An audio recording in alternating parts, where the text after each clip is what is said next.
ॐ वन्दे जगद्बीजम् अखण्डमेकं वन्दे सुरैः सेवितपादपीठं वन्दे भवेशं भवरोगवैद्यं तमेव वन्दे भुवि रामकृष्णम्।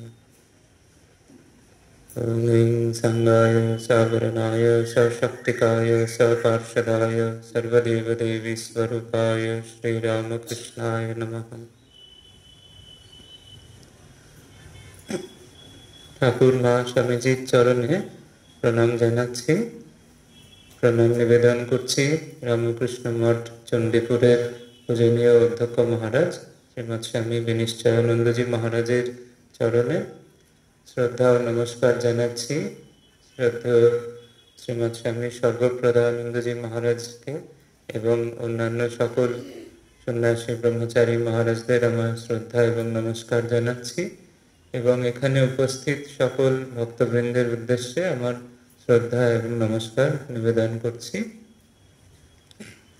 আজকে আমাদের শ্রীরামকৃষ্ণ প্রসঙ্গে আলোচনা করতে গিয়ে প্রথমেই যেটি মনে হচ্ছে যে আর কিছুদিন পরেই ঠাকুরের জন্মতিথি, আগামী সপ্তাহেই। তো এই যে ঠাকুরের যে জন্মতিথি সেটি এই বসন্তকালে, গীতায় ভগবান বলেছেন যে ঋতুনাম কুসুমাকরঃ, বলছেন সব ঋতুর মধ্যে আমি কুসুমাকর, কুসুমাকর মানে হচ্ছে বসন্ত, বসন্তকাল।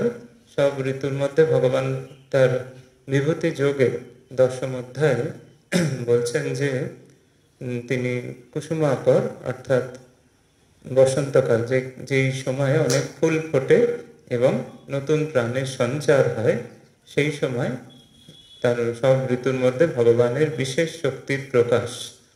তো আমরা দেখতে পাচ্ছি এই বসন্তকালে, এই ফাল্গুন শুক্লা দ্বিতীয়া তিথিতে শ্রীরামকৃষ্ণের জন্মতিথি, আবার পরবর্তীকালে আর কিছুদিন পরে ফাল্গুন পূর্ণিমায় মহাপ্রভু শ্রী চৈতন্যদেবের জন্মতিথি, আবার কিছুদিন পরে শিবরাত্রি, এবং এই বসন্তকালেই অনুষ্ঠিত হয় বসন্ত পঞ্চমী, সরস্বতী পূজা।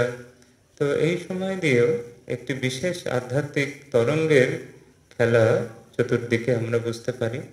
যেরকম সব গাছপালা যখন শুকিয়ে যায় শীতকালে, তারপরে যখন আবার বসন্তকালে নতুন প্রাণের সঞ্চার যেরকম হয়, সেই রকমভাবে শ্রীরামকৃষ্ণের আবির্ভাবে এই জগতে আবার নতুন প্রাণের সঞ্চার হয়েছে।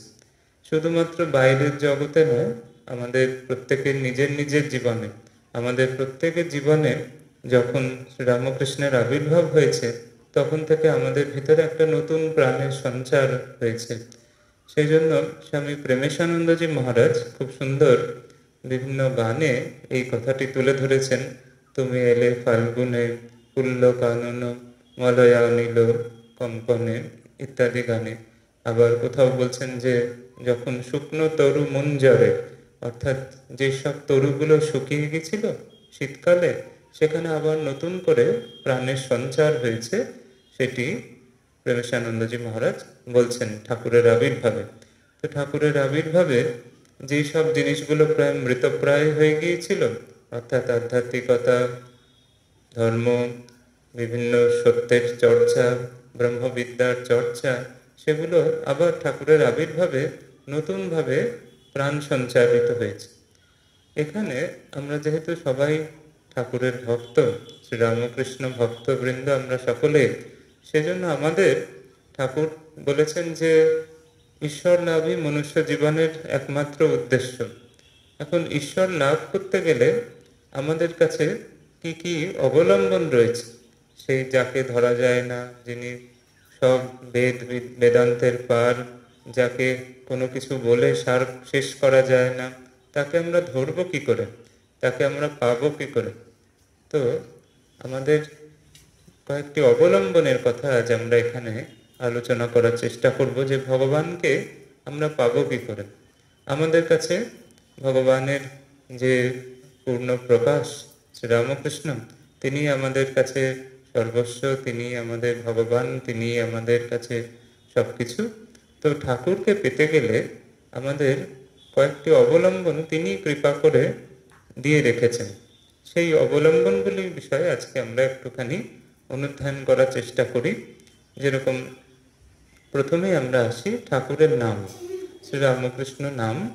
সেই শ্রীরামকৃষ্ণ নাম প্রসঙ্গে ঠাকুরের নাম তাকে পাওয়ার একটি অবলম্বন। ঠাকুরের নাম করে গেলে ঠাকুরকে পাওয়া যেতে পারে।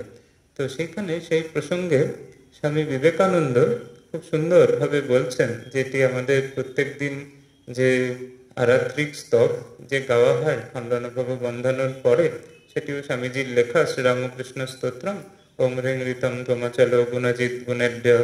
তার শেষে একদম শেষ স্তবকে রয়েছে যে কৃত্যম করোতি কলুষম কুহকান্তকারী স্নান্তম শিবম সুবিমলম তব নামনাথ। বলছেন যে যার যত খারাপ ছিল, যার যত কলুষ ছিল, সব কৃত্য অর্থাৎ পুণ্যে পরিবর্তিত হবে। কি করে না, ওই যে ন দিয়ে শেষ হওয়া রামকৃষ্ণ নাম, সেই রামকৃষ্ণ নামের জোরে যার যত মলিনতা ছিল, যার যত দৈন্য ছিল, যার যা অভাব ছিল, সেটা আরো বেশি ততোধিক পূর্ণ হয়ে যাবে, ততোধিক সমৃদ্ধি আসবে, ততোধিক তার ভিতরে একটি আধ্যাত্মিক প্রাচুর্য আসবে। তো কলুষ কৃত্যে পরিবর্তিত হবে শুধুমাত্র রামকৃষ্ণ নামের অমোঘ শক্তিতে। ভগবানের নাম আর নামই অভেদ, ঠাকুর বলছেন নাম আর নামই অভেদ। সেই জন্য ভগবানের নাম করলে, ঠাকুরের নাম করলে ঠাকুরকেই আঁকড়ে ধরে থাকা হয়। ঠাকুরের নাম যত আমরা করতে পারবো তত ঠাকুরকে ধরে থাকা হলো। তাই তিনি তার নামের মাধ্যমে আমাদের কাছে ধরা দিয়েছেন। তাই যখন আমরা তার নাম করছি তখন আমরা তাকে ছুঁয়ে রয়েছি, তাকে আঁকড়ে রয়েছি, তাকে একেবারে তার মধ্যে বাস করছি। তাই তার নাম হচ্ছে তার আর এক মূর্তি। যেরকম সেই জন্য এই যে শ্রীরামকৃষ্ণ নাম, এটি একটি বিশেষ অবলম্বন। সেই শ্রীরামকৃষ্ণ নাম করে গেলে তখন তার মধ্যে থেকেও একেবারে আমাদের বিশেষভাবে একটি উন্নতি হতে পারে। তো সেই শ্রীরামকৃষ্ণ নাম প্রসঙ্গে ঠাকুর নিজেই বলছেন যে যে আমার নাম করবে, হেলায় হোক ভক্তিভরে হোক, যে আমার নাম করবে শেষ সময় আমায় এসে দাঁড়াতেই হবে। অর্থাৎ শেষ সময় ঠাকুরের দর্শন লাভ হবেই হবে। এই বিষয়ে তিনি মহাপুরুষ মহারাজকে বলছেন। শ্রী শ্রী মাও বলেছেন যে শেষ সময় ঠাকুরকে আসতেই হবে। যদি না কারোর জীবদ্দশায় ঈশ্বর লাভ যদি হয়ে যায় তাহলে তো খুবই ভালো, কিন্তু অন্তত শেষ সময় আসতেই হবে। ঠাকুরের নাম যে করে যাবে শেষ সময় আসতেই হবে। ঠাকুরের কথা কখনো, ঠাকুরের মুখ দিয়ে কখনো সত্য বই অন্য কিছু বেরোয়নি। তাই তিনি যখন বলছেন অবশ্যই তার কৃপায়, তার নামের জোরে শেষ সময় ঠাকুরের দর্শন লাভ হবে। অনেক ভক্তরা যারা ছিলেন শ্রীরামকৃষ্ণের ভক্তরা, তারা শেষ সময় শ্রীরামকৃষ্ণের দর্শন লাভ করেছেন। তো সেইভাবে সেখানে আমরা জানি যে কালীপদ ঘোষ, তিনি গিরিশচন্দ্র ঘোষের দলে ছিলেন। তিনিও প্রথম জীবনে উচ্ছৃঙ্খল জীবনযাপন করতেন, মদ্যপ ছিলেন, কোনো সেই অর্থে কোনো সেইভাবে নিয়ন্ত্রিত জীবনযাত্রা ছিল না। কিন্তু শ্রীরামকৃষ্ণের কৃপায় আমরা জানি তার স্ত্রী কৃষ্ণ প্রিয়াঙ্গিনী দেবী, তিনি ঠাকুরের কাছে এসছেন তার স্বামীর যাতে মতিগতি ফেরে। তো সেই জন্য ঠাকুরের কাছে আসার পরেই ঠাকুর তাকে মায়ের কাছে পাঠিয়েছেন। মা আবার ঠাকুরের কাছে, শেষে ঠাকুর জোর করে মায়ের কাছে পাঠান। তখন মা বিল্লপত্রে ঠাকুরের নাম লিখে বলেন সেটি সাধন করতে বলেন।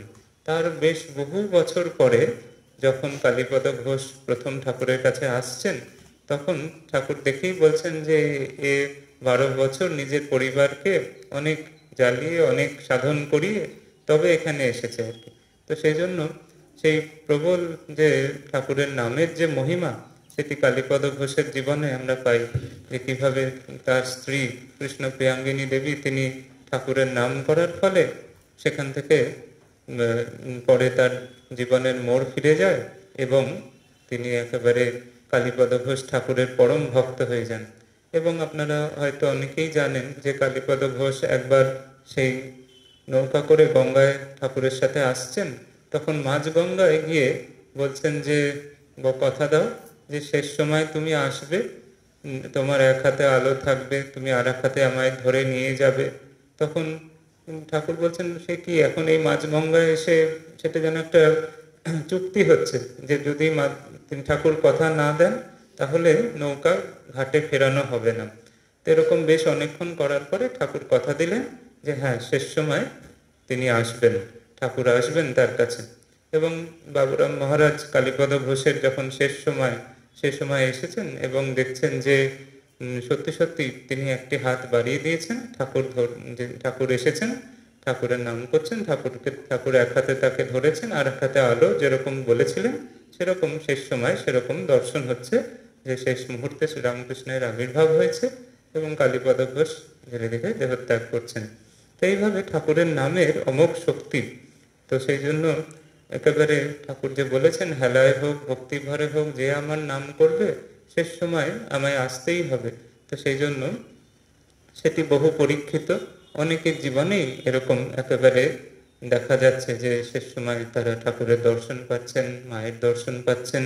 তো সেই জন্য এখানে যেরকম স্বামীজি যেরকম কৃত্যং করতি কলুষং কুহকান্তকারী স্নান্তং শিবং সুবিমলং তব নামনাথ বলেছেন, সেরকম স্বামীজির শিষ্য শরৎচন্দ্র চক্রবর্তী তিনি খুব সুন্দর একটি শ্রীরামকৃষ্ণ নামামৃত বলে একটি ঠাকুরের নামাবলী লিখেছেন। সেখানে তিনি যখন ব্রহ্মানন্দজি মহারাজ দক্ষিণ ভারত থেকে এই রামনাম সংকীর্তন নিয়ে আসলেন বেলুর মঠে, আমরা জানি যে ব্রহ্মানন্দজি মহারাজ ভারতের বিভিন্ন প্রান্তের মধ্যে একটি আধ্যাত্মিক এবং একটি কৃষ্টিগত একটি এক্সচেঞ্জ করেছেন। আমরা জানি যে তিনি বৃন্দাবন থেকে বংশী বট এনে বেলুর মঠে লাগিয়েছেন, দক্ষিণ ভারত থেকে নাগলিঙ্গম গাছ এনে বেলুর মঠে লাগিয়েছেন, দক্ষিণ ভারত থেকে রামনাম সংকীর্তন এনে বেলুর মঠে প্রচলন করেছেন, আবার মাদ্রাজ মঠে দুর্গাপুজো করেছেন, কঙ্খল গিয়ে দুর্গাপুজো করেছেন। তো এইভাবে বিভিন্ন জায়গার মধ্যে একটা এক্সচেঞ্জ এরকম ব্রহ্মানন্দজি মহারাজ, রাজা মহারাজজি করেছেন। তো তিনি যখন ফিরে আসলেন তখন ব্রহ্মানন্দজি মহারাজ এবং শারদানন্দজি মহারাজ দুজনেরই ইচ্ছা হয় যে এইরকম যদি ঠাকুরেরও কিছু এরকম একটি নাম সংকীর্তন যদি রচনা করা যায়। তখন শরৎচন্দ্র চক্রবর্তী খুব সুন্দরভাবে সেই শ্রী রামকৃষ্ণ নামামৃত সেটি রচনা করেন।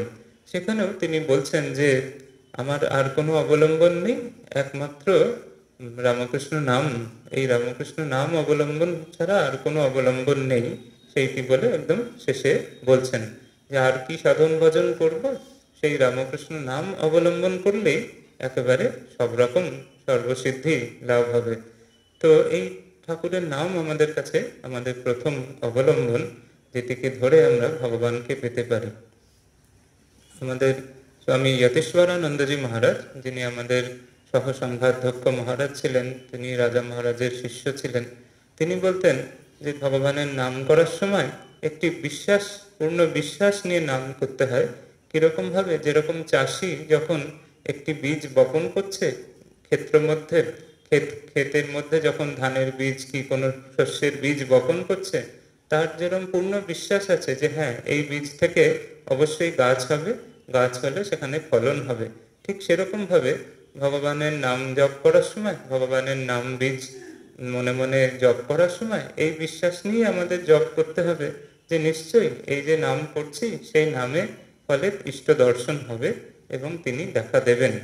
তো সেইভাবে আমাদের যদি পূর্ণ বিশ্বাস থাকে তাহলে সেটি আরো ত্বরান্বিত হয়, আরো তাড়াতাড়ি আমাদের ঈশ্বর লাভের দিকে আমরা এগোতে পারবো। তা আমাদের প্রথম যে অবলম্বন শ্রীরামকৃষ্ণের নাম, সেটির পরে আমরা চলে আসি শ্রীরামকৃষ্ণের রূপ। শ্রীরামকৃষ্ণের রূপের ধ্যান, সেটিও একটি আমাদের দ্বিতীয় অবলম্বন। সেই শ্রীরামকৃষ্ণের রূপের বিষয়ে আমরা যদি আসি, আমাদের জানি যে আমরা ঠাকুরই একমাত্র অবতার যার সাক্ষাৎ ফটোগ্রাফ পাওয়া যায়। ঠাকুর, মা, স্বামীজি এনাদের সাক্ষাৎ শ্রীঅঙ্গ থেকে তোলা ফটোগ্রাফ আমাদের কাছে রয়েছে। পূর্ব অবতারে তাদের কল্পনা করে ছবি আঁকা হয়েছিল, শিল্পী এঁকেছেন, সেখানে তার মনের কিছু মিশ্রণ থাকলেও থাকতে পারে, কিন্তু আমরা জানি যে রামকৃষ্ণ কিরকম দেখতে সেই বিষয়ে কোনো কল্পনার প্রয়োজন হবে না। সেখানে একেবারে সাক্ষাৎ যে ছবি রয়েছে, যে ব্ল্যাক অ্যান্ড হোয়াইট ছবি, যেটি অরিজিনাল ছবি, সেটি রয়েছে। তো সেই ছবির এক অদ্ভুত মাহাত্ম্য। আমাদের স্বামী বিজ্ঞানানন্দজি মহারাজকে একজন জিজ্ঞাসা করছেন যে স্বামীজির ছবি দেখে তার পার্সোনালিটি বিষয় বেশ বোঝা যায় যে দৃপ্ত দীপ্ত একটা ব্যক্তিত্ব, কিন্তু ঠাকুরের ছবি দেখে সেরকম কিছু মনে হয় না। তখন বিজ্ঞানানন্দজি মহারাজ বলছেন যে না হে, ঠাকুরের ছবির মধ্যে আমি অনেক কিছু দেখতে পাই। ঠাকুরের ছবির মধ্যে একেবারে সবকিছুই রয়েছেন। বলছেন যে ঠাকুরের ছবি হচ্ছে ষটচক্র ভেদের মূর্তি। সেখানে ঠাকুর একেবারে সেই কুলকুণ্ডলিনী একেবারে সহস্রারে পরম শিবের সাথে যুক্ত হয়ে রয়েছেন, সেই ষটচক্র ভেদের মূর্তি। তাই ঠাকুর ষটচক্র ভেদ করে আনন্দ সাগরে মগ্ন হয়ে রয়েছেন। তাই সেই সচ্চিদানন্দের মূর্তি হচ্ছে এই শ্রীরামকৃষ্ণ মূর্তি। তো আমরা যদি দেখি সেই ঠাকুরের ছবির দিকে তাকালে আমরা সেই সচ্চিদানন্দকেই দর্শন করছি। সেই সচ্চিদানন্দের আনন্দ কিরকম হয় সেটি তো আমাদের কোনো ধারণা নেই। তো সেই ধারণা দেওয়ার জন্যই যেন ঠাকুর মূর্তিমান হয়ে এই ছবির মধ্যে বিরাজ করছেন। সেই ছবির দিকে তাকিয়ে থাকলেই বহু সাধকের একেবারে মনের সব বিকার দূর হয়ে গিয়েছে। ঠাকুরের যে জীবন্ত সে সুন্দর ছবি, এই ছবির বিষয়ে অনেকে অনেক রকম সুন্দর মত পোষণ করেছেন। শুধুমাত্র ঠাকুরের ভক্ত বা পার্ষদ ছাড়াও হ্যান্স টরভেস্টেন বলে একজন বিদেশি গবেষক, তিনি রামকৃষ্ণের উপর খুব সুন্দর একটি বই লিখেছেন, Ramakrishna and Christ the paradox of incarnation, এই বলে একটি খুব সুন্দর বই লিখেছেন। সেই বইয়ে উনি বলছেন যে এই যে ঠাকুরের যে ছবি, সেই ছবির মধ্যে দুটি দিক রয়েছে। একটিতে আমরা দেখতে পাচ্ছি যে ঠাকুর একেবারে গভীর সমাধিস্থ হয়ে বসে রয়েছেন, তার দৃষ্টি একদম অন্তর্মুখ, কোনো আর বাইরে কোনো হুঁশ নেই। বলছেন এটি তার শিবের সত্তা। শিব যেরকম মহাদেব যখন ধ্যান করছেন, যেরকম আর কোনো জগতের কোনো হুঁশ নেই, একেবারে গভীর ধ্যানে একদম জগৎ কোথায় লয় হয়ে গেছে, সেই মহাপ্রলয়ের ভাব, নিত্যের ভাব, জগৎ একদম পুরো বিলীন হয়ে গেছে, সেই রকম একটি অবস্থা। তারপরে হ্যান্স টরভেস্টেন বলছেন, আর ওই যে ঠোঁটের কোণে একটু হাসি রয়েছে ঠাকুরের ছবিতে, সেই হাসিটা হচ্ছে তার লীলার সত্তা, বিষ্ণু সত্তা, হরির সত্তা। তাই জন্য ঠাকুরের ছবির মধ্যে এই হরিহর তত্ত্ব একসাথে মিশে রয়েছে। তো ওই ঠাকুরের যে হাসি, তাতে তিনি আবার একদিকে যেরকম সারা জগৎ থেকে মন তুলে নিজের স্বস্বরূপে মগ্ন হয়ে রয়েছেন, আবার আরেকদিকে সকলের মধ্যে নিজেকে দেখে সকলকে নিয়ে লীলা করছেন, খেলা করছেন, আনন্দ করছেন। তো সেটি তার লীলার সত্তা। তাই কথামৃতে আমরা পাই যে নিত্য আর লীলা, এই দুটি প্রসঙ্গ বারবার শ্রীরামকৃষ্ণ কথামৃতের পাতায় পাতায় রয়েছে। ঠাকুর বলছেন নিত্য থেকে লীলা, লীলা থেকে নিত্য, এর মধ্যে যে বাজ খেলাতে পারে তার পাকা ভক্তি। অর্থাৎ যে সারা জগৎ থেকে মন তুলে নিতে পারে এবং আবার নেমে এসে সকলের সাথে আনন্দ করতে পারে, সে হচ্ছে পাকা খেলোয়াড়। এর মধ্যে যে কোনো একটি যদি অভাব থাকে তাহলে তখনও পর্যন্ত ঠিক জ্ঞান বা ভক্তি পক্ক হয়নি। তো আমাদের এটিকে কিরকম যে একলাও আনন্দে থাকার ক্ষমতা থাকতে হবে, আবার বহুজনকে নিয়েও আনন্দে থাকার ক্ষমতা থাকতে হবে। তো ঠাকুরের মধ্যে আমরা এই দুটি শক্তিই দেখতে পাচ্ছি। তিনি গভীর সমাধিস্থ হয়ে যাচ্ছেন, আবার নেমে এসে সকলের সাথে খুব হাসি ঠাট্টা ফষ্টি নষ্টি কীর্তন আনন্দ মজা খাওয়া দাওয়া নানা রকম হচ্ছে, আবার সেই করতে করতে আবার গভীর সমাধিস্থ হয়ে যাচ্ছেন, তখন আর কোনো হুঁশ নেই, তখন সবকিছু একেবারে পড়ে রয়েছে। মাস্টারমশাই বলছেন ইন্দ্রিয় সকল যেন জবাব দিয়ে চলে গেছে। তো এই যে হরি আর হর, শিব আর বিষ্ণু, এই নিত্য আর লীলা, এই দুই সত্তা ঠাকুরের ছবির মধ্যে একেবারে মিশে রয়েছে, জ্ঞান আর প্রেম একসাথে মিশে রয়েছে। তাই ঠাকুরের এই ছবি যদি আমরা, মা বলছেন যে যদি কেউ বলছেন যে ধ্যান আমার ঠিক হয় না, তখন মা বলছেন ঠাকুরের ছবির দিকে তাকিয়ে থাকবে, ঠাকুরের ছবি দেখলেই মন একেবারে শান্ত হয়ে যাবে, ঠাকুরের ছবি তাহলেই ধ্যান হবে। মা বলছেন ঠাকুরের ছবি দেখলেই ধ্যান হবে। অদ্ভুতানন্দজি মহারাজ ঠাকুরের পার্ষদ, তিনি বলছেন যখন মন খুব চঞ্চল হবে, মন খুব অশান্ত হবে, নিজের কাছে সবসময় একটা ঠাকুরের ছবি রাখবে, শ্রীরামকৃষ্ণের ছবি রাখবে, সেই ছবির দিকে তাকিয়ে থাকলে মন শান্ত হয়ে যাবে।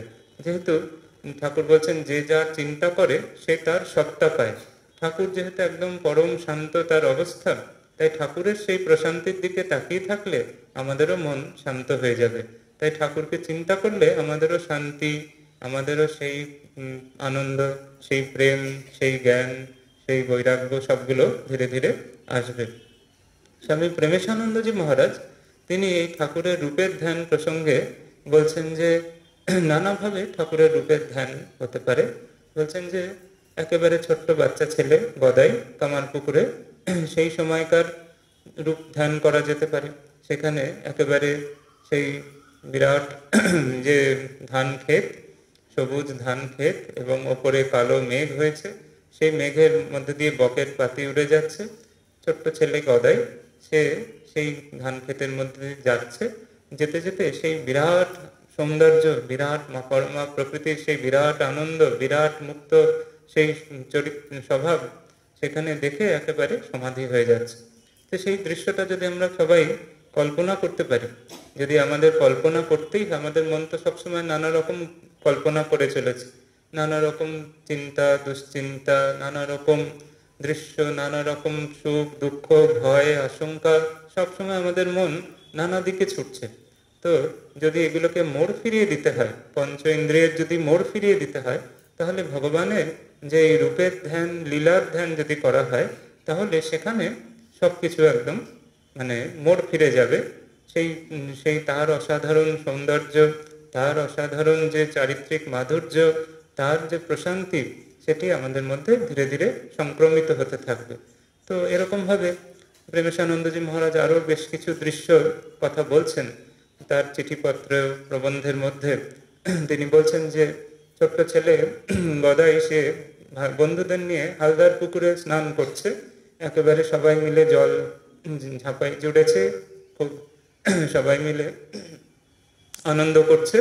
তো সেখানে একেবারে সবাই খুব আনন্দ হচ্ছে, সাঁতার কাটছে হালদার পুকুরে, বিরাট সেই হালদার পুকুর, গ্রামের পরিবেশ খুব সুন্দর।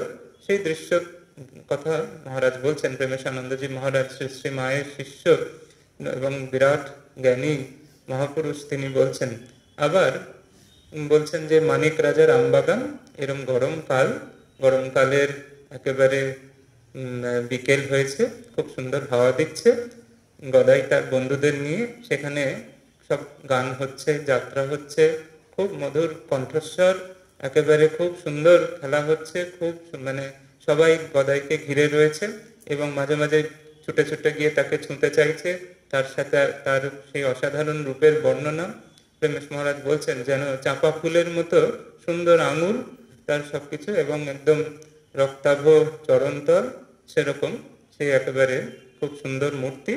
তো সেই এইসব যদি আমরা চিন্তা করি, ভগবানের যে কে আমরা যেভাবেই চিন্তা করব, আমাদের স্তোত্রে যে বলছে মধুরাধিপতের অখিলং মধুরাম, তিনি ভগবান সর্ব মাধুর্যের একেবারে আকর, তাকে চিন্তা করলে আর জগতের মাধুর্য, জগতের কিছুর দিকে আর মন আসবে না। তার যে অপার অসাধারণ যে সৌন্দর্য মাধুর্য, তাতেই একেবারে মন মগ্ন হয়ে যাবে। আবার এই শিবরাত্রি আসছে, সেই একেবারে সেই চতুর্দশীর মহানিশা, গ্রামে সেই শিবরাত্রি হবে।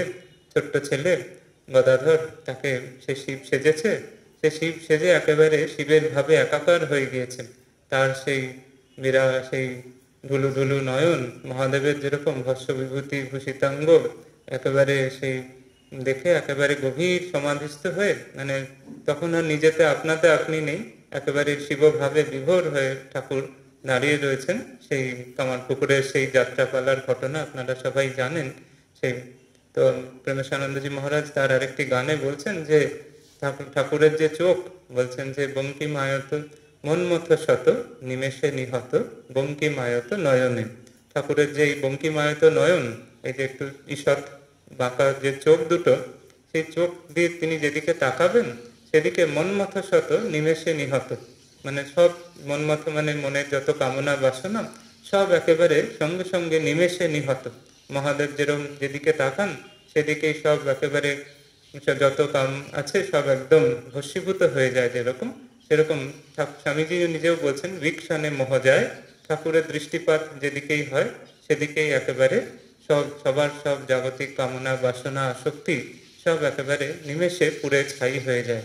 তো সেই জন্য আমাদের ঠাকুরের দৃষ্টিপথে আসতে হবে।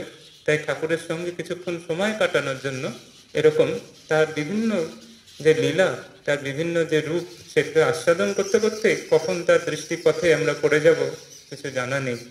তারপরে আমরা যদি তার আরেকটু যদি দক্ষিণেশ্বরে যখন রয়েছেন, প্রেমেশ মহারাজ বলছেন দক্ষিণেশ্বরে রয়েছেন তখন যৌবন, একেবারে 16-17 বছরের ছেলে, সে এসছে দক্ষিণেশ্বরে, তারপরে আরো পরিণত বয়স, সে একেবারে জ্যোতির্ময় শরীর, ছায়া পড়ছে না, একেবারে সারা গা থেকে যেন জ্যোতি বেরোচ্ছে।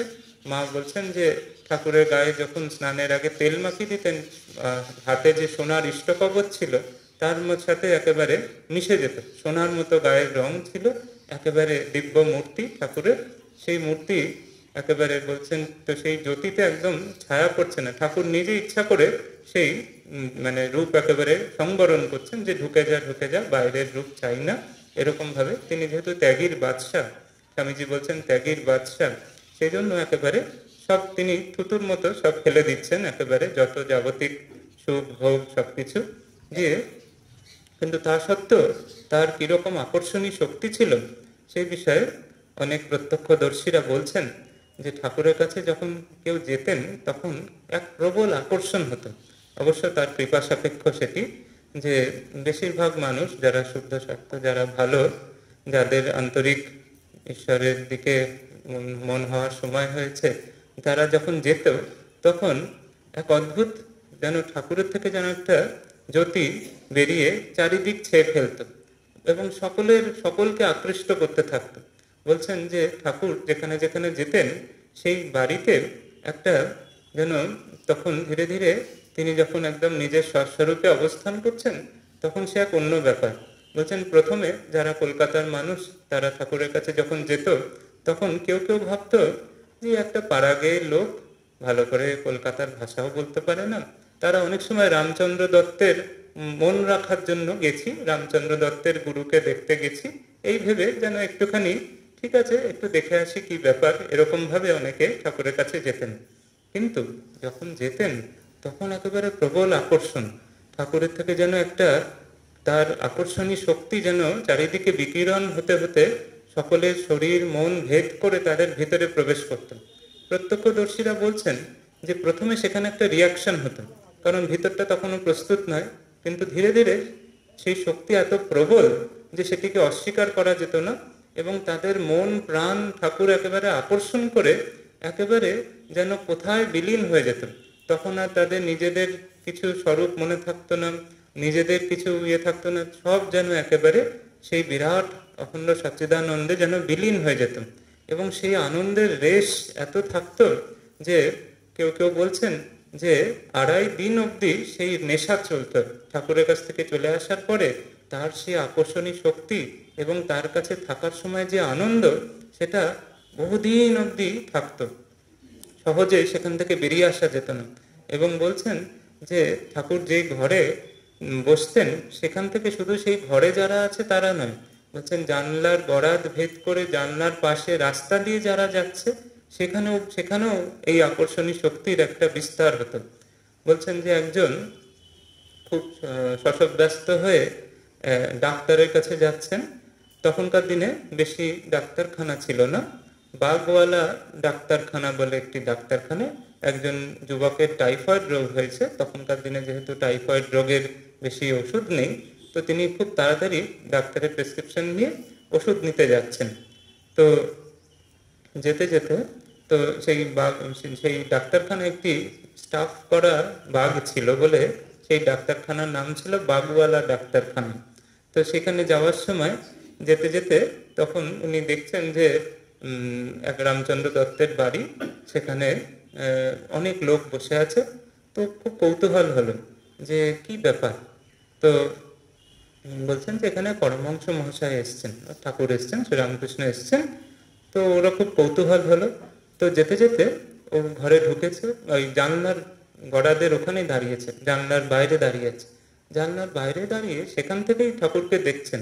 দেখতে দেখতে এমন আকর্ষণ হলো, এমন সেই চুম্বকের মতো আকর্ষণ যে তিনি ভুলেই গেলেন যে তিনি একটা এত আর্জেন্ট কাজে যাচ্ছিলেন ডাক্তারের কাছে, তিনি সেখানে যে এত তাড়াতাড়ি যেতে হবে। এই করে মানে রাত্রি প্রায় 11টা বেজে গেল, কোনো হুঁশ নেই। এইরকম ঠাকুরের আকর্ষণী শক্তি একেবারে সেইখানে পুরো। এবং অনেক রাত্রি যখন হলো তখন কিছুটা হুঁশ এলো, তখন হলো আরে আমি সেই ডাক্তারখানায় যাচ্ছিলাম, আর সেখানে ওষুধ নিতে যাব, কোনো হুঁশ নেই। এরকম ছিল ঠাকুরের প্রভাব। তো ঠাকুর খুব সহজ মানুষ নন। তিনি যখন কাউকে আকৃষ্ট করেন, একেবারে সেই তার মন প্রাণ সব হরণ করেন। তো আমরা জানি যে ঠাকুরের নামের মধ্যে এই দুই তত্ত্ব রয়েছে, রাম এবং কৃষ্ণ। রম্যাতে ইতি রাম, কর্ষায়তে ইতি কৃষ্ণ। তো তিনি যোগীর হৃদয়ে রমণ করেন, সকলের আনন্দের আকর, আর তিনি সকলকে প্রবলভাবে আকর্ষণ করেন, সেই কৃষ্ণ। সেই জন্য এই প্রবল আনন্দ আর প্রবল আকর্ষণের জমাট বাঁধা মূর্তি হচ্ছেন শ্রীরামকৃষ্ণ। তো সেই জন্য তিনি যখন আমাদের অদ্বৈতানন্দজি মহারাজ, তিনি প্রথম কয়েকবার গিয়ে ঠাকুরকে বিশেষ কিছু মনে হলো না। তারপরে যখন তৃতীয়বার দেখলেন ঠাকুরকে, আর ঠাকুরকে ভুলতে পারছেন না, দিন রাত শুধু ঠাকুরের কথাই মনে পড়ছে। আরেকজন ঠাকুরের কাছে এসছেন, তিনি ঠাকুরের মহিমা পরীক্ষা করার জন্য এসছেন। শুনেছেন দক্ষিণেশ্বরে একজন পরমহংস রয়েছেন, তো সেই ঠাকুরের মহিমা কিরকম সেটি দেখার জন্য এসছেন। কিন্তু এসে একটুখানি মানে ডিসার্টেন্ট হয়েছেন, ভাবছেন যে এ কিরকম পরমহংস, গেরুয়া পরেন না, খাট বিছানা আছে, ঘরে থাকেন, সকলের সাথে স্বাভাবিকভাবে খাওয়া দাওয়া কথাবার্তা সবকিছু চলছে, বিশেষ কিছু দেখছি না, জটা চিমটে এসব কিছু দেখছি না। তো খুবই একটুখানি বিব্রত বোধ করছেন এবং সকলকে বলছেন আপনারা সবাই বোকা বনেছেন, ইনি পরমহংস টরমহংস কিছু নন, ইনি সাধারণ মানুষ, আপনারা ঠিক বুঝতে পারেননি। এইসব বলে সন্ধে হয়ে গেছে দক্ষিণেশ্বরে। তিনি গঙ্গার তীরে গিয়েছেন, সেখানে সন্ধ্যা আহ্নিক করবেন বলে।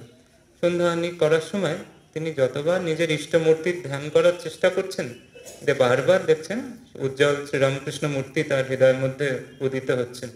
যতবার চেষ্টা করছেন, কিছুতেই নিজের ইষ্টমূর্তি আর চিন্তা করতে পারছেন না। বারবার নিজের ইষ্টের পরিবর্তে ঠাকুরের মূর্তি তার হৃদয়ের মধ্যে জেগে উঠছেন। তখন তিনি বুঝলেন যে এতক্ষণ তিনি কার কাছে ছিলেন। তিনি শুধু সাধারণ কোনো জ্ঞানী, ব্রহ্মজ্ঞানী এরম নয়, তার নিজের ইষ্ট দেবতাই যে এখানে এই রূপ ধারণ করে বিরাজ করছেন সেটি বুঝতে পেরে তখন তিনি ছুটে এসে ঠাকুরের পায়ে পড়েছেন। তো একটি গান রয়েছে, কে তোমারে জানতে পারে তুমি না জানালে পরে। সেই জন্য ঠাকুর একেবারে নিজের সমস্ত ঐশ্বর্য ঢেকে এসেছেন, কিন্তু যখন তিনি প্রকাশ করেন, যখন তিনি আকর্ষণ করেন, তখন আর রক্ষা নেই। তখন তিনি একেবারে সকলকে একেবারে সেই প্রবলভাবে, স্বামীজি তিনি এত বিরাট মাপের মহাপুরুষ, তিনি সেই তার ঘরে বলছেন যে এর ভিতরে যেটা আছে সেটাকে একেবারে আকর্ষণ করে ডেকে নিয়ে গেলেন ঠাকুর। মাঝরাত্রে হয়তো ছুটতে ছুটতে কাশীপুরে গেছেন, কিংবা একেবারে নিজের ভিতর থেকে সূক্ষ্ম শরীর বেরিয়ে গিয়ে ঠাকুরের কাছে গিয়েছেন, ঠাকুর তাকে অনেক উপদেশ দিচ্ছেন, এরকম মানে প্রবল আকর্ষণ। তাই ঠাকুরের আকর্ষণ একেবারে বিরাট, সেই আকর্ষণ। তো ঠাকুরের রূপের ধ্যানের কথা আমরা বলছিলাম, যে সেখানে তার বাল্যলীলা, তার দক্ষিণেশ্বরে যখন যুবক অবস্থা, বা পরবর্তীকালে ঠাকুরের যে লীলা, শ্যামপুকুর বাটিতে রয়েছেন, সেই কালী পূজার রাত্রি ঠাকুর কালী রূপে বড়াভাই করা হচ্ছেন, কিংবা কাশীপুর উদ্যান বাটিতে রয়েছেন, সেখানে সে একেবারে ছেলেরা সব খেজুর রস খেতে যাবে, ঠাকুরের শরীর খারাপ, হঠাৎ মা দেখছেন ঠাকুর একদম তীর বেগে নেমে এসে সেই সাপ তাড়িয়ে আবার ফিরে যাচ্ছেন। তাই যখন তুরীয়ানন্দজি মহারাজ গিয়েছেন, তখন ঠাকুর তার রোগের কথা বলছেন, কিন্তু তুরীয়ানন্দজি বলছেন ওসব কিছু নয়, আমি দেখতে পাচ্ছি আপনি সচ্চিদানন্দ সাগরে ডুবে রয়েছেন। তখন ঠাকুর বলছেন যে ধরে ফেলেছে রে একেবারে। তো সেই হচ্ছে ঠাকুরের স্বরূপ। তো ঠাকুরের নাম, ঠাকুরের রূপ, ঠাকুরের লীলা এইভাবে আমরা যদি অবলম্বন করতে পারি, তাহলে সেখানে একেবারে প্রবল একটি আকর্ষণ হবে। এখানে আরেকজনের ঘটনা ঠাকুরের লীলা ধ্যান প্রসঙ্গে, যে ঠাকুরের কিরকম বিশাল তার শক্তি ছিল, পাবনী শক্তি। একজন মদ্যপ মাতাল এক ব্যক্তি, তিনি নানা রকম নেশাগ্রস্ত, তিনি ওই সিমলা পাড়াতেই থাকতেন, স্বামীজিদের পাড়া, সেখানে রামচন্দ্র দত্ত।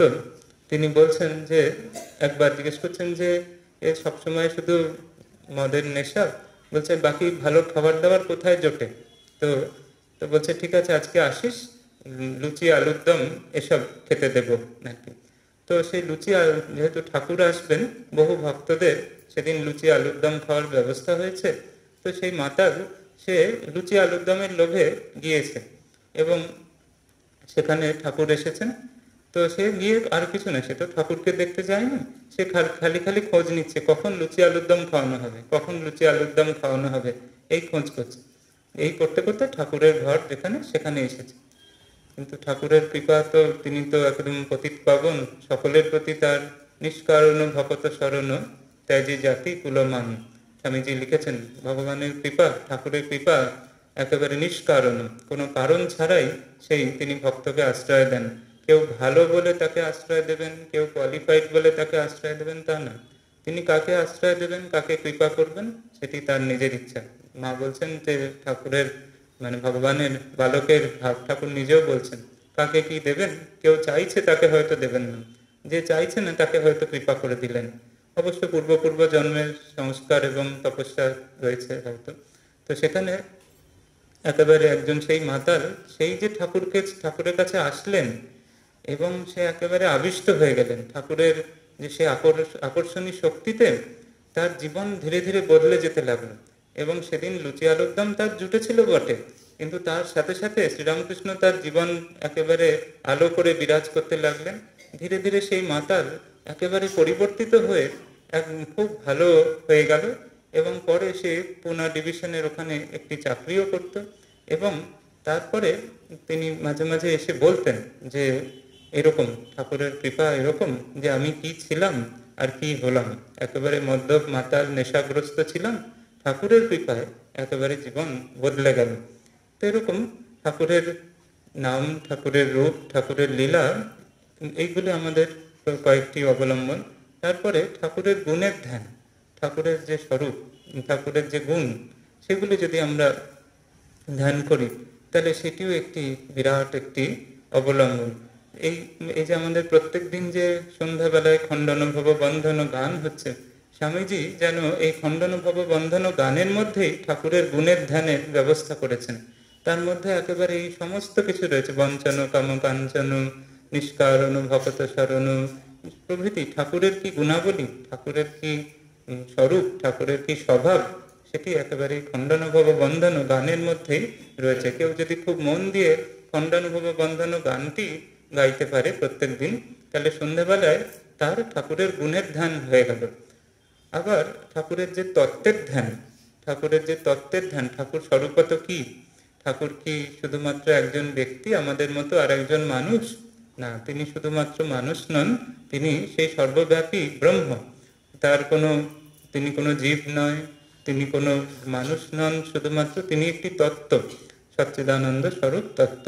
সেটি আমরা কিভাবে ধ্যান করব? না, সেখানে ঠাকুরের জীবনকে অবলম্বন করেই আমাদের করতে হবে। সেই যে ঘাসের উপর দিয়ে কেউ হেঁটে যাচ্ছে, ঠাকুরের বুকে যন্ত্রণা হচ্ছে, বলছেন যেন তার বুকের উপর দিয়ে হেঁটে যাচ্ছে, কারণ তিনি দেখছেন যে তিনি সেই ঘাসগুলোর মধ্যেও তিনি রয়েছেন। দুই মাঝিতে ঝগড়া হচ্ছে, একজন আরেকজনের পিঠে মারছে, ঠাকুরের পিঠে লাল দাগ হয়ে যাচ্ছে। তো এইভাবে তখন আমরা বুঝতে পারছি যে ঠাকুর যে শুধুমাত্র একটি দেহ মনের মধ্যে আবদ্ধতা নন, তিনি ঘাসের মধ্যে আছেন, অন্য মানুষের মধ্যে রয়েছেন, সর্বত্র পরিব্যাপ্ত চৈতন্য হচ্ছেন শ্রীরামকৃষ্ণ। সেই সর্বব্যাপী চৈতন্য, সেই সব উপাধি বর্জিত সেই চৈতন্য হচ্ছেন শ্রীরামকৃষ্ণ। এটি ঠাকুরের তত্ত্বের ধ্যান। এটি কেন প্রয়োজন? কারণ ঠাকুরকে যদি আমরা এরকম ভাবে না ভাবি, তাহলে মনে হবে ঠাকুর বোধহয় আর একজন ব্যক্তি। কিন্তু ঠাকুর তো শুধুমাত্র একজন ব্যক্তি নন, তিনি একেবারে সর্বব্যাপী। তাই ঠাকুর যেরকম দক্ষিণেশ্বরে কাশীপুরে লীলা করেছেন, তেমনি ঠাকুর সর্বভূতেও বিরাজ করছেন, সকলের মধ্যেই বিরাজ করছেন। সেখান থেকে আমরা আমাদের পরবর্তী যে অবলম্বন, সেটি হচ্ছে সেবা, ঠাকুরের সেবা। সেখানে আমরা চলে আসি, আমাদের পরবর্তী অবলম্বন এই ঠাকুরের সেবা। শশী মহারাজ ঠাকুরের সেবা করেছেন, মা ঠাকুরের সেবা করেছেন, সকলে ঠাকুরের সেবা অনেকেই করেছেন তার স্থূল শরীর থাকতে। কিন্তু ঠাকুরের সেবা মন্দিরেও হচ্ছে, ঠাকুর শ্রী বিগ্রহে রয়েছেন, ঠাকুরের মন্দিরে তার সেবা পুজো করা হচ্ছে, সেটিও ঠাকুরের সেবা। আবার ঠাকুর শুধুমাত্র সেই দক্ষিণেশ্বর কাশীপুর কামারপুকুরেই শুধু রয়েছেন বা শুধু মন্দিরে রয়েছেন তা তো না, সবার মধ্যেই ঠাকুর রয়েছেন, সর্বভূতে ঠাকুর শ্রীরামকৃষ্ণ বিরাজ করছেন। তাই মানুষের সেবা শ্রীরামকৃষ্ণেরই সেবা, শিবজ্ঞানে জীবসেবা যেটি ঠাকুর বলেছেন। তাই আমরা যদি যে কোনো রূপে তার সেবা করতে পারি, তাহলেই ঠাকুরের সেবা হবে। আমরা জানি যে স্বামী বিবেকানন্দ একবার বেলুড় মঠে যখন ঠাকুরের পুজো করার জন্য একদিন খুব ইচ্ছা হলো, তিনি বেলুড় মঠে ঠাকুরের পুরনো ঠাকুর ঘর সেখানে গিয়েছেন। সেখানে গিয়ে তিনি দেখছেন যে সেখানে সবাই বসে আছে, অন্যান্য সন্ন্যাসী ব্রহ্মচারীরা বসে আছেন, এবং স্বামীজি সেখানে গিয়ে প্রথমে গভীর ধ্যানস্থ হয়ে গেলেন। তারপরে পুষ্পপাত্রে যে ফুল ছিল সেই একটি একটি ফুল সকলের মাথায় দিতে লাগলেন। চারপাশে যেসব সন্ন্যাসী ব্রহ্মচারীরা বসেছিল তাদের সকলের মাথায় একটি একটি ফুল দিয়ে দিয়ে পুজো করতে লাগলেন, এবং সর্বশেষে একেবারে সব ফুল ঠাকুরের পায়ে একসাথে দিয়ে তার পূজা শেষ করলেন। এরকম ঠাকুরকে তিনি সবার মধ্যে দেখতে পাচ্ছেন। ঠাকুর যে শুধু পটে আছেন, বিগ্রহে আছেন তা নয়, তিনি তো সেখানে অবশ্যই আছেন, তার সাথে সাথে সবার মধ্যেই ঠাকুর বিরাজ করছেন। তাই স্বামীজি তাই সকলের মধ্যে একেবারে ফুল দিয়ে পুজো করছেন। শ্রী মায়ের জীবনেও আমরা দেখতে পাচ্ছি যে মা বলছেন, পিঁপড়ে এসে নৈবেদ্যতে মুখ দেয়, আমি না বলতে পারি না, দেখছি ঠাকুরই যেন ওই পিঁপড়ের রূপ ধারণ করে এসে এগুলি খাচ্ছে, গ্রহণ করছে। সেরকম আমরা সেইভাবে সেবাও একটি অবলম্বন। যদি আন্তরিকভাবে সেবা করা যায় তাহলেও ভগবানকে পাওয়া যাবে। আমাদের যে রামকৃষ্ণ সংঘের যে পরম্পরা, সেখানে এই যে শিবজ্ঞানের জীবসেবা, এই যে সকলের মধ্যে ঠাকুরকে দেখে সেবা, এইভাবেও অনেকে সিদ্ধ হয়েছেন। এই ভাব অবলম্বন করেও বহু বহু মানুষ একেবারে সিদ্ধ হয়েছেন, ভগবানকে লাভ করেছেন। আপনারা কাশীর বনবিহারী মহারাজের নাম শুনেছেন হয়তো। তিনি কাশীর সেবাশ্রমে রোগী নারায়ণের সেবা করতেন। ঠিক যেরকম ভাবে ঠাকুরের সন্তানেরা কাশীপুরে ঠাকুরের সেবা করেছিলেন, তার যখন ক্যান্সার রোগ হয়েছিল, সেটি যেন প্রথম সেবা প্রকল্প, সেবা যোগ সাধন যেন কাশীপুরেই শুরু হলো। তারপরে ঠাকুর তার স্থূল শরীর ত্যাগ করে যেন সবাইকে দেখালেন যে তিনি সর্বভূতে রয়েছেন, এইবারে সবার মধ্যে আবার আমার সেবা করো, এরকম যেন একটি ভাব। এবং তারপরে দেখছি যে স্বামীজি সেই ভাবে একেবারে উদ্দীপ্ত হয়ে সকলকে ঠাকুরের এই বিরাট পুজো করার জন্য, সবার মধ্যে ঠাকুর রয়েছেন এইভাবে ঠাকুরের পুজো করার জন্য সকলকে আহ্বান করছেন। তো বনবিহারী মহারাজ, তিনি মহাপুরুষ মহারাজের শিষ্য ছিলেন, স্বামী শিবানন্দজি মহারাজের শিষ্য ছিলেন। তিনি সবসময় ওই হসপিটালে রোগীদের খুব ভালো ড্রেসিং করতে পারতেন, খুব সুন্দরভাবে সকলের ড্রেসিং করতেন, যেখানে যার ক্ষত রয়েছে, অপারেশন হয়েছে, এত সেই বিষয়ে তিনি এত নিষ্ঠা ছিল তার, যে যেন সবাই তার কাছে ড্রেসিং করাতে চাইতো, তিনি একেবারে সিদ্ধ এরকম যেন হয়ে গেছিলেন সেই বিষয়ে। তো একদিন তিনি দেখছেন এক অদ্ভুত মূর্তি, একজন মহিলা এসেছেন সেই সেবাশ্রমে।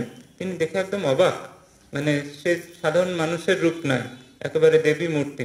তিনি এসে বলছেন যে আমারও ড্রেসিং করতে হবে, এইভাবে এসেছেন। তারপরে তিনি কিছু দূর গিয়ে ভেতরে বলছেন, বসো মা, আমি সব ব্যবস্থা করছি। গিয়ে ভেতরে গিয়ে যখন ফিরে আসছেন তখন দেখছেন যে আর নেই, কেউ বসে নেই। অর্থাৎ মা অন্নপূর্ণা তিনি একেবারে সেই যেন দর্শন দিতে এসেছিলেন। তো এইরকম বহু ঘটনা রয়েছে যে কিভাবে সেবা করেও ঈশ্বর দর্শন হয়। আদিশ্বরানন্দজি মহারাজ, মায়ের শিষ্য কালিদা মহারাজ, তিনি বলতেন যে ঠাকুর স্বামীজির কাজ করে তার সকল পশু বাসনা, তার সকল বন্ধন মুক্ত হয়ে গেছেন তিনি একেবারে শুধুমাত্র এই সেবা করে। তো সেবাও একটি অবলম্বন, যাতে ভববন্ধন মুক্তির একটি উপায়। তারপরে আমরা আরেকটি অবলম্বনে যদি চলে আসি, সেটি হচ্ছে পূজা, ঠাকুরের পূজা। সেটি আমাদের মন্দিরে পূজা হতে পারে, ঠাকুর ঘরে হতে পারে, নিজের হৃদয়ের মধ্যে হতে পারে। তো খুব ভালোবেসে যদি একটি সম্পর্ক স্থাপন করা যায় ভগবানের সাথে, ঠাকুরের সাথে, তাহলে সেটিতেও একটি গভীর একটি মনোনিবেশ করার একটি সুযোগ।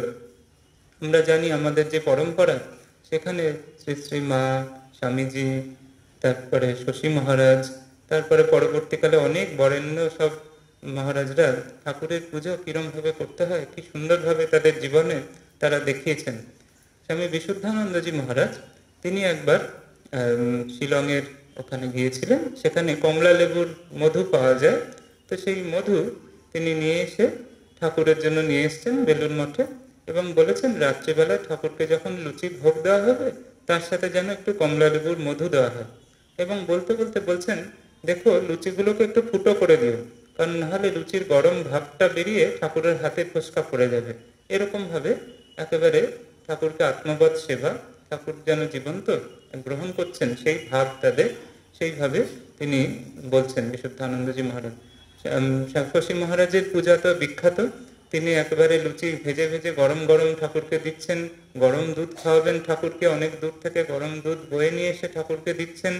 এই যে ঠাকুর বলছেন যে যারা অন্তরঙ্গ তাদের বেশি সাধন করতে হবে না, তাদের এটুকু জানলেই হবে আমি কে, ওরা কে, আর আমার সাথে ওদের কি সম্পর্ক। যে ঠাকুর আমাদের প্রাণেশ্বর, একেবারে স্বামী শারদানন্দজি মহারাজকে ঠাকুর বলছেন যে নাথ তুমি সর্বস্ব আমার, নাহি তোমা বিনে কেহ ত্রিভুবনে বলিবার আপনার। এই গানটির উপরে মনোনিবেশ করতে বলেছিলেন ঠাকুর, এই ভাবটির উপরে, নাথ তুমি সর্বস্ব আমার। তো ঠাকুর আমাদের সর্বস্ব, তিনি ছাড়া আর নিত্য বস্তু কিছুই নেই, বাকি সবই আসবে যাবে অনিত্য। তো ঠাকুরের উপরে যখন আমাদের এরকম মনে হবে যে ঠাকুর আমাদের প্রাণেশ্বর, সর্বেশ্বর, সর্বস্ব, এবং আমরা তার সন্তান, আমরা তার সেবক, আমরা তার দাস, এরকম যখন ভাব হবে, তখন এই সেবা পূজা একেবারে জীবন্ত হয়ে উঠবে। আমরা জানি যে বহু এরকম ঘটনা রয়েছে। শ্রী মাকেও জিজ্ঞাসা করা হচ্ছে, স্বামীজিকেও জিজ্ঞাসা করা হচ্ছে যে পূজা করলে কি ঠাকুর এই নৈবেদ্য গ্রহণ করেন, ভোগ রাগ আদি সব গ্রহণ করেন? তখন মাও বলছেন, স্বামীজিও বলছেন যে হ্যাঁ গ্রহণ করেন। দুজনেই বলছেন যে ঠাকুরের চোখ থেকে একটি জ্যোতি বেরিয়ে আসে এবং সবকিছুর সূক্ষ্ম ভাগ গ্রহণ করে। এরকম ঘটনা রয়েছে সুবোধানন্দজি মহারাজ, খোকা মহারাজ, তিনি বেলুর মঠে পুরনো ঠাকুর ঘর, সেখানে পুজো হচ্ছে। তো তিনি গিয়েছেন প্রণাম করতে, ঠাকুর দেখা দিয়ে বলছেন খোকা শশাটা একটু নুন ছড়িয়ে দিত। তখন আর কি সবাই আবার একটু নুন ছড়িয়ে দিল আর কি। এইভাবে ঠাকুর একদম জীবন্ত, তাকে পুজো করেও তার সাথে একটি সম্পর্ক স্থাপন হতে পারে। আরেকটি অবলম্বন হচ্ছে তীর্থ। তীর্থ অর্থাৎ যে ঠাকুরের লীলাভূমি, ঠাকুর মা স্বামীজির সাথে যেসব তাদের পদধূলি ধন্য যেসব জায়গা, সেই সব জায়গার যদি আমরা কখনো দর্শন করতে পারি, দক্ষিণেশ্বর, বেলুর মঠ, মায়ের বাড়ি, কামারপুকুর, জয়রামবাটি, কাশীপুর, এসব প্রথমে একবার বাইরে দেখে নিতে হবে, তারপরে মনে মনে সেখানে মাঝে মাঝেই যেতে হবে। বাইরের দর্শন প্রয়োজন প্রথমে, কিন্তু তারপরে তীর্থ ভিতরে ঢুকে আসে, তখন আমাদের হৃদয়ের মাঝে একেবারে, সে আমাদের একটি গান রয়েছে, হৃদি কামার পুকুরে চলো মন, সেই হৃদি কামার পুকুরে, সেই হৃদি বৃন্দাবনে, সেইখানে একেবারে আমাদের পেতে হবে। তাই হৃদয়ের মধ্যে তখন তীর্থের আগমন হবে। তো এটিও একটি বিশেষ একটি তত্ত্ব। ঠাকুর নিজের জীবনে তিনি নতুন নতুন তীর্থ সৃষ্টি করেছেন।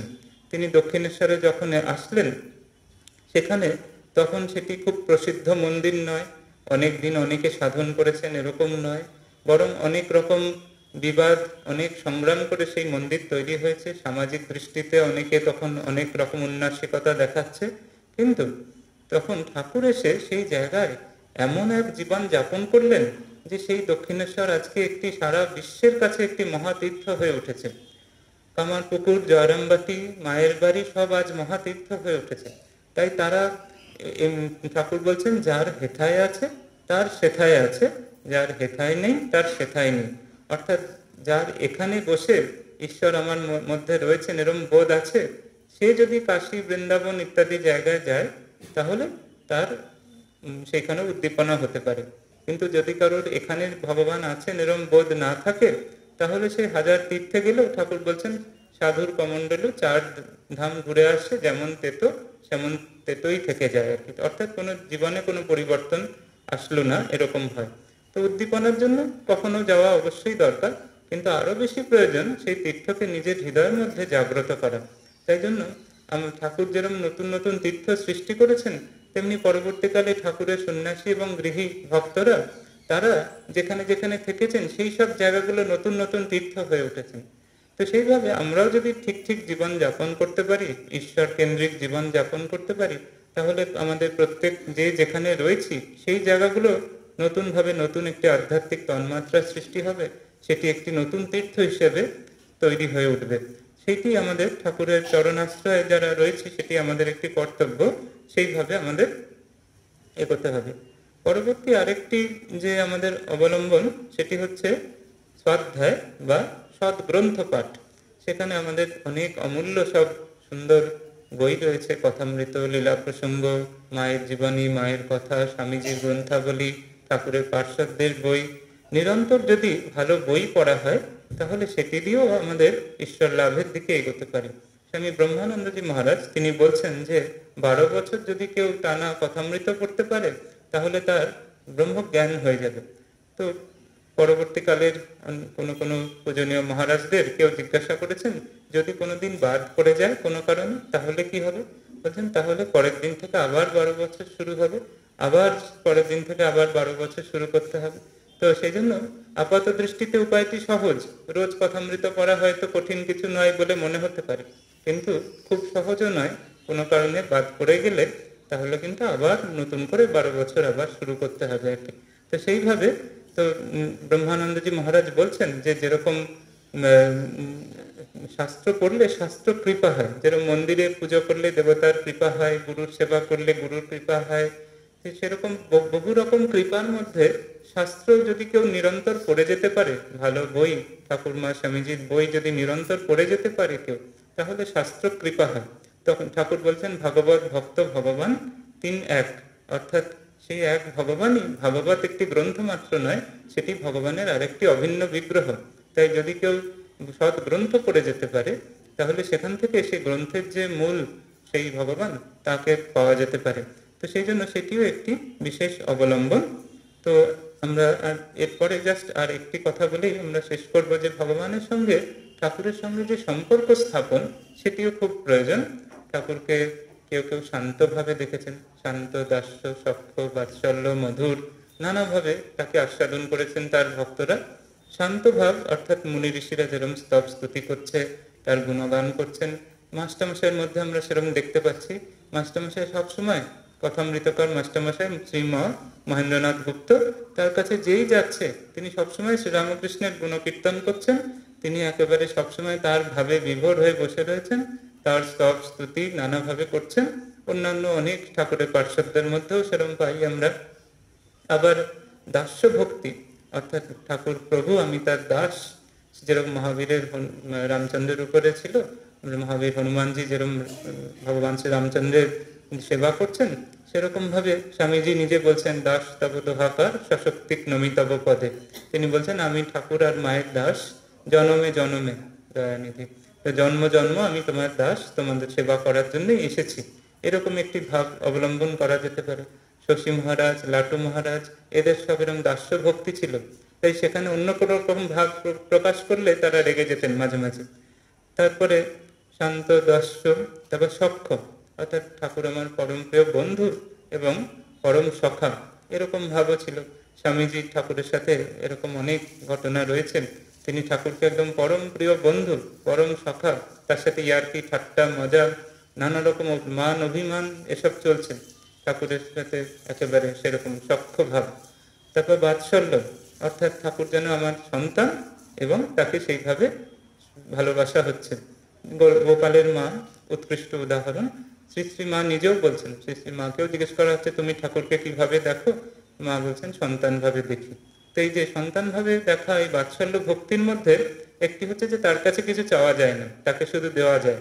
যেহেতু ছোট্ট ছেলে গোপাল বা ছোট্ট সেই গদাই, সেরকম তাকে কিছু আর তার কাছ থেকে নেওয়ার কিছু নেই, তাকে নিজের সমস্ত ভালোবাসা, সেবা, জীবন সবকিছু একেবারে উৎসর্গ করে তার সেবাতেই, যেরকম মা যেরকম সন্তানের সেবায় নিজেকে উৎসর্গ করে, ঠিক সেরকম ভক্ত ভগবান রূপী ছোট্ট বালকের সেবায় নিজেকে একেবারে উজাড় করে দিচ্ছে।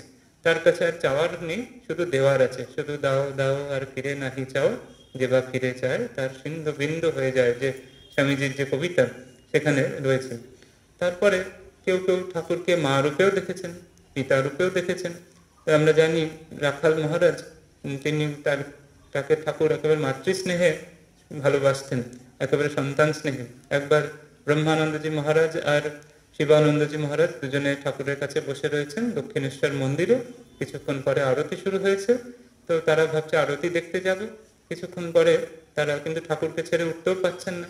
কিছুক্ষণ পরে দেখছেন যে সেখানে ঠাকুরের জায়গায় মা কালী বসে রয়েছেন একেবারে সেই জগৎ জননীর ভাবে, এবং তিনি বলছেন আমি রাখালের প্রতি আমার বাৎসল্য স্নেহ, অর্থাৎ ঠাকুর মা আর আমি তার ছেলে, এরকম ভাবেও অনেকে পেয়েছেন। আবার মধুর ভাবে ঠাকুর একেবারে প্রাণেশ্বর, সর্বেশ্বর, সকল সৌন্দর্য মাধুর্যের একেবারে কেন্দ্র, সেভাবেও একেবারে বহু ভক্তরা তাতে একেবারে মন প্রাণ সমর্পণ করে থেকেছেন। তো এইভাবে একেবারে ঠাকুর সর্বদেব দেবী স্বরূপ, সর্বভাবময়। ঠাকুরকে নানাভাবে আস্বাদন করা যেতে পারে। শান্ত, দাস্য, সখ্য, বাৎসল্য, মধুর, মাতৃভাব সর্বভাবে ঠাকুরকে পাওয়া যেতে পারে। ঠাকুরের মধ্যে কালী, কৃষ্ণ, শিব, রাম, শিব সব রকম ভাবের একেবারে প্রকাশ হয়েছে। কেউ তাকে সচ্চিদানন্দ ব্রহ্ম রূপে দেখেছেন, কেউ কালী রূপে দেখেছেন, কেউ শিব রূপে, রাম রূপে, কৃষ্ণ রূপে, আবার কেউ একেবারে সচ্চিদানন্দ ব্রহ্ম রূপে, গৌরাঙ্গ রূপে, যিশু রূপে, নানাভাবে তারা ঠাকুরকে দেখেছেন। তাই ঠাকুর মা বলছেন যে ঠাকুর সর্বভাবম, সর্বদেবময়, সর্ববীজময়, সবকিছুই ঠাকুরের মধ্যে রয়েছেন। এবং স্বামীজি বলছেন যে যে রামকৃষ্ণের ছেলে সে আপনার ভালো চায় না। অর্থাৎ যারা ঠাকুরের ঠিক ঠিক ভক্ত, তার ঠিক ঠিক সন্তান হয়ে হবে, তারা নিজের ভালো মন্দের জন্য তোয়াক্কা করবে না। তারা পরার্থে জীবন উৎসর্গ করবে, ভগবানের সেবা জ্ঞানে সব কাজে ঝাঁপিয়ে পড়বে, এরম বেপরোয়া হবে এবং ভগবানের কাছে একেবারে পুরো দেহ তুলসী তিল, দেহ সমর্পিলু, পুরো শরীর মন প্রাণ এরম ভাবে সমর্পণ করবে। তো একেবারে সবশেষে সেই ঘটনা বিখ্যাত। ঠাকুরের জন্য সুরেন্দ্রনাথ মিত্র তিনি খুব সুন্দর একটি গড়ে বেলফুলের মালা নিয়ে এসেছেন। সেই বেলফুলের মালা ঠাকুরকে পরিয়েছেন। সেই মালা একেবারে মাটি অব্দি লুটাচ্ছেন এবং সুরেন্দ্রনাথ মিত্র খুবই খুশি যে আজকে একটা দারুণ মালা ঠাকুরকে পরিয়েছি। গড়ে বেলফুলের মালা, মাঝখানে রঙিন ফুল দেওয়া আছে, আবার জড়ির একটু মাঝখানে মাঝখানে জড়ি দেওয়া আছে। খুব সুন্দর মালা পরিয়েছেন। কিন্তু ঠাকুর তখন বলছেন যে জগৎচন্দ্র হার পড়েছি। বলছে তুই আমাকে কি সাজাবি? জগৎচন্দ্র হার পড়েছি। অর্থাৎ সেই মালাও যেন কিছু নয়। অর্থাৎ তিনি সাক্ষাৎ সেই পুরুষোত্তম, সেই বিরাট সূর্যচন্দ্র নক্ষত্র তার মালা, জগৎচন্দ্র হার তার হার। তিনি সেই বিরাট পুরুষ। তাই সেটি বোঝাচ্ছেন যে বাইরের এইসব তুচ্ছ। তো সেই জন্য সেই বিরাট পুরুষ, সে অনাদি সচ্চিদানন্দ ব্রহ্ম, সেই সাক্ষাৎ পূর্ণ ব্রহ্ম ভগবানই রামকৃষ্ণ রূপে আমাদের কাছে এসেছেন, এত কৃপা করেছেন, আমাদের তার চরণে আশ্রয় দিয়েছেন সকলকে। সেই জন্য আমরা যেন আমাদের সমগ্র জীবন তার অনুধ্যানে, তার সেবায়, তার পূজায় যেন অতিবাহিত করতে পারি। ঠাকুরের চরণে এই প্রার্থনা। পূজনীয় মহারাজের চরণে প্রণাম জানাচ্ছি এবং সকল সন্ন্যাসী মহারাজদের আমার শ্রদ্ধা ও নমস্কার জানাচ্ছি। সকলকে আমার শ্রদ্ধা নমস্কার জানাচ্ছি। ওম শান্তি শান্তি শান্তি। হরি ওম তৎসৎ। শ্রীরামকৃষ্ণার্পণমস্তু।